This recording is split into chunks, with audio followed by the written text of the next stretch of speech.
செய்திகள். சரிகமபா நிகழ்ச்சியில் சபேசனை போன்று சுசந்திகா என்ற அந்த போட்டியாளரும் சிறப்பாக பாடுகின்றார். ஆகவே இந்த இறுதி இலக்கை நோக்கி நகர்ந்து கொண்டிருக்கின்ற போட்டியாளர்களில் சுசந்திகாவும் பேர் செல்லக்கூடிய ஒருவராகும். தற்பொழுது சுசந்திகா ஒவ்வொரு மேடையிலேயும் விசித்திரமான தனது குரலால் மேடையை பாடி அலங்கரித்து வருகின்றார்.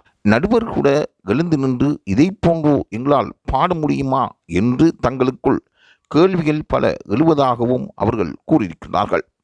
அந்த அளவுக்கு சுசந்திகாவும் சபேசனும் தற்பொழுது இறுதிப் போட்டிக்குள், அதாவது டிக்கெட் டு ஃபினாலியில் அவர்கள் உள்நுழைவார்கள் என்பதில் எந்தவித ஐயவும் இல்லை.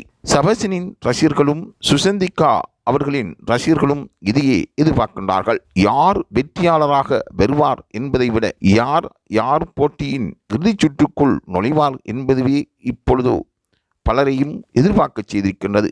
ஆகவே தொடர்ந்தும் இது தொடர்பான தகவல்களை பெற்றுக்கொள்வதற்கு லைவ் தமிழ் செய்தியுடன் இணைந்திருங்கள்.